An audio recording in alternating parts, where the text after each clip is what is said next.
अब हम लोग क्वेश्चन नंबर फर्स्ट सॉल्व करेंगे। क्वेश्चन नंबर फर्स्ट क्या है देखिए, साधारण ब्याज की गणना कीजिए जिसका मूलधन कितना है 4000 रुपए, दर 6% और समय कितना है 3 वर्ष है। आई बात समझ में? तो सबसे पहले आप लिखना सॉल्यूशन नंबर फर्स्ट। अब आपके प्रश्न में जो दिया है उसको लिख लो सबसे पहले। तो क्या दिया है देखिए, साधारण ब्याज की तो गणना करना है, आपको क्या दिया है मूलधन। तो यहाँ पर आप लिखेंगे, ध्यान से देखिए, दिया है ये मूलधन। मूलधन को हम लोग P बोलते हैं इंग्लिश में। कितना है बताइए? 4000 रुपए, यही है ना। इसके बाद दर कितना दिया है? दर को हम लोग R बोलते हैं। ये समझ में आया? तो दर कितना दिया है? 6%, ये दिया है। इसके बाद समय को देखिए, समय को हम लोग यहाँ पर T बोलते हैं। कितना है? 3 वर्ष, यही दिया है ना। क्या याद करने को बोला है आपको? साधारण ब्याज। ये साधारण ब्याज आपको याद करना, ये नहीं दिया है, मतलब इसको क्वेश्चन मार्क लगा दो। अब सूत्र से लिखो। कहां से? सूत्र से। तो सूत्र से साधारण ब्याज बराबर क्या होता है, कौन बतलाएगा? तो साधारण ब्याज का सूत्र होता है, साधारण ब्याज को SI बोलते हैं, सिंपल इंटरेस्ट। ये बराबर होता है P गुणा R गुणा T और पूरे का बटे होता है 100। P मतलब मूलधन, R मतलब दर और T मतलब समय। तो मूलधन गुणा दर गुणा समय और पूरे बटे 100। अभी लिखिए मत, अभी सिर्फ समझिए। अब बराबर का बराबर लिख दीजिए। P का मान कितना है? 4000, यहाँ 4000 लिखिए। R का मान कितना है? 6।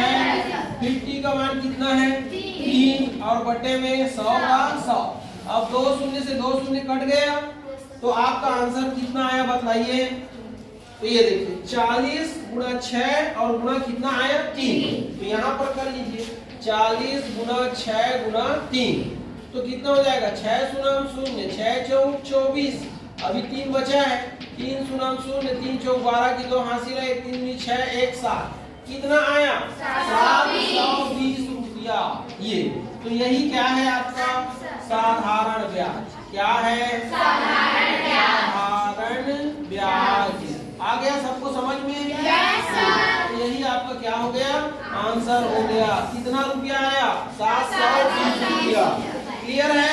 Yes sir. इसके बाद देखिए दूसरे प्रश्न को हल करेंगे आप। तो दूसरा प्रश्न क्या है? समांतर माध्य ज्ञात कीजिए। इसका कितने का? ये आपके आंकड़े हैं। क्या है? आंकड़े। तो यहाँ पर आप लिखना सॉल्यूशन नंबर सेकेंड। ये अब कहां से लिखना? तो सूत्र से लिख लेना। तो सूत्र से क्या याद करना है आपको? देखिए इसमें समांतर माध्य है, तो सूत्र से समांतर माध्य बराबर क्या होता है जानते हो आप? ये समांतर माध्य को इंग्लिश में बोलते हैं मीन। समझ में आया? या इसी को औसत एवरेज भी बोलते हैं। तो समांतर माध्य बराबर होता है समस्त पदों का योग, ये पदों का योग, ये और बटे में होता है समस्त पदों की संख्या। समस्त पदों की संख्या ये होता है। तो पद कहाँ है? तो ये सब पद है। देखिए ये पहला पद, दूसरा पद, तीसरा पद, चौथा पद, पांचवा, छठवां और सातवां। तो क्या बोल रहे हैं आपका सूत्र? देखिए समस्त पदों का योग। तो समस्त पदों का योग कीजिए तो कितना हो जाएगा? 81 धन कितना हो जाएगा? 74 धन कितना हो जाएगा? 69 धन कितना हो जाएगा? 73 धन 91 धन कितना हो जाएगा? 55 और धन 61। ये फिर पूरे का बटे। अब 1 2 3 4 5 6 7, तो पदों की संख्या कितना है? 7। तो ये पूरे को जोड़ना, 81 धन 74 धन 69 धन 73 धन 91 सबको जोड़ना, तो कितना आएगा जानते हो? कितना आएगा? 504 आएगा। बटे कितना है? 7। तो 7 एकम 7, 7 सत्ते 49, 50 में 1 बचा, 4 को उतारे तो 7 दूनी 14, कितना आ गया? 72। तो यही आपका क्या है? आंसर है। ये समांतर माध्य कितना आया आपका? इसी को मीन बोलते हैं समांतर माध्य को। उसको 60 में लिखा था ना, तो आपका आंसर कितना आ गया? 72। ये ऐसे आपको बनाना है। है दोनों आसान कि नहीं है? दोनों आसान है ना? तो ऐसे आपको बनाना है, क्लियर है? हाँ ऐसी बना।